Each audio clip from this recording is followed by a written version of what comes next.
사실 페미코인을 탔으면 제가 부자가 됐지 않았을까요? 근데 더 많은 사람들이 트랜스젠더 개개인의 삶을 존중하고 그 다음에 어떤 논의가 이루어져야 된다고 생각해요. 말을 할 수 있을 때, 행동을 할 수 있을 때 차별받고 고통받는 사람들의 편에 서서 이야기를 하는 것, 그리고 될 수 있으면 그 당사자들의 이야기를 듣는 게 가장 중요하다고 생각을 하거든요. 안녕하세요. 저는 한국에서 음악 만들고 있는 슬릭이라고 합니다. 반갑습니다. 사실 대학을 들어가기 전부터 음악을 계속 하고 싶었고 집에서 계속 대학을 가라고 고집을 하셔서 사실은 대학을 간 건 좀 위장 입학 좀 약간 가족들에게 의심을 사지 않기 위한 위장 입학 같은 거였고, 아무튼 힙합 R&B 동아리를 들어서 거기서 좀 사람들을 많이 만나고 저의 음악 활동에도 도움을 많이 받았던 것 같습니다. 사실 제가 페미니스트 선언을 하고 그런 여성 인권에 관련된 소수자 감성과 관련된 노래를 내기 전까지 사실 시장이라는 게 존재하지는 않았다고 저는 생각을 하거든요. 지금도 사실 그게 시장이라고 부를 만큼 그 안에서 돈이 많이 돌고 있는가를 생각해보면 되게 회의적이에요. 한간에서는 페미코인을 탔네 뭐 이런 말씀도 하시는데, 사실 페미코인을 탔으면 제가 부자가 됐지 않았을까요? 근데 페미코인이 없어요. 그래서 딱히 시장을 공략하기 위해서 페미니스트가 된 건 아니고요.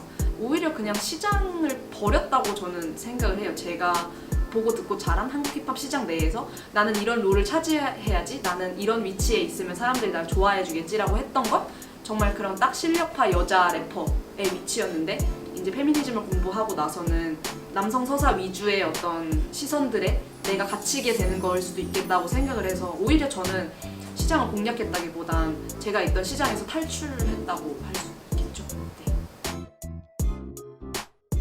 요새 페미니스트로서의 관심이 가는 이슈라고 한다면 이제 페미니스트 혹은 우리 사회 내에서 트랜스젠더를 어떻게 인식하고 트랜스젠더인 사람들의 어떤 인권에 대해서 저도 그런 거에 관심이 굉장히 많고 성소수자로서 특히나 가시화되지 않은 성소수자로서 굉장히 타자화되어 있고 지금 타자화되어 있기 때문에 그 개개인 한 명 한 명의 삶을 조명하지 못하고 그냥 이렇게 뭉뚱그려서 트랜스젠더는 이럴 거야, 트랜스젠더는 여자가 아니야 이런 식으로 사실은 그런 개념에 대해서 말을 하는 게 그 트랜스젠더 개인의 삶에 있어서 굉장히 폭력적으로 다가갈 수 있잖아요.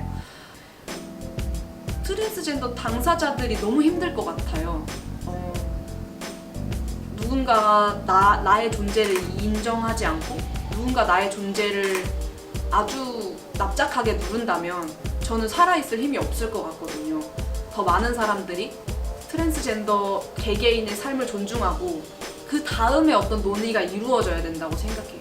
그래서 지금은 제가 할 수 있는 일이 있다면 말을 할 수 있을 때, 행동을 할 수 있을 때 차별받고 고통받는 사람들의 편에 서서 이야기를 하는 것, 그리고 될 수 있으면 그 당사자들의 이야기를 듣는 게 가장 중요하다고 생각을 하거든요. 지금은 최선을 다해서 그렇게 하고 있습니다. 사실 이제 그 말의 발단이 이제 그런 어떤 여성 혐오적인 소수자 차별을 하는 그런 서사 자체가 힙합이라고 하면 난 힙합을 관두겠다 이렇게 말을 했어요. 랩을 했어요. 근데 진짜 힙합을 관두겠다는 얘기가 아니라 그런 건 힙합이 아니다라고 말을 했던 건데 못 알아듣고 슬리 힙합을 관둔대 약간 이렇게 됐더라고요. 한국 힙합씬을 소비하는 사람이나 혹은 한국 힙합씬에서 노래를 만들고 있는 사람들이 어떤 솔직함이라는 말로 포장된 차별과 폭력을 그 문화의 어떤 필수 요소처럼 여기고 있다는 점이 굉장히 마음에 들지 않고, 그거는 옳지 않다고 생각을 해서 그게 한국 힙합 씬이라면 나는 한국 힙합 씬 아니다, 한국 힙합 하는 사람 아니다 라고 말씀을 드렸던 거고, 지금은 사실 제가 조금 더 열심히 하고 좀 활동을 많이 해서 좀 그 타이틀을 좀 뺏어오고 싶긴 해요. 아, 한국 힙합씬은 여기야. 이게 힙합씬이고 저 사람들이 하는 건 힙합도 뭣도 아니고 그냥 권력 남용이야. 이렇게 하고 싶어요. 그 단어를 빼앗는 게 더 멋있을 것 같네요. 작년까지 이제 인권 관련 행사나 그런 거 열심히 했으니까 올해는 좀 저작권료를 몰아서 좀 노후 준비도 하고 그럴 계획이고요. 또 슬릭으로서는 사실 좀 계획이 이제 좀 때가 됐다라는 생각이 들었어요. 이 세상 내가 살아보니 이 세상은 굉장히 기울어져 있고 뒤틀려 있고 나는 그거에서 너무 속상함과 슬픔을 많이 느꼈고 그래서 그런 세상이 이렇게 변했으면 좋겠어 라는 말을 할 수 있는 스피커가 된 것 같은 그런 때가 된 것 같아서 그래서 음악으로 한 번 정도는 외쳐보고 싶고 그거 하고 나면 또 다른 게 눈에 보이지 않을까 이런 생각에 있습니다.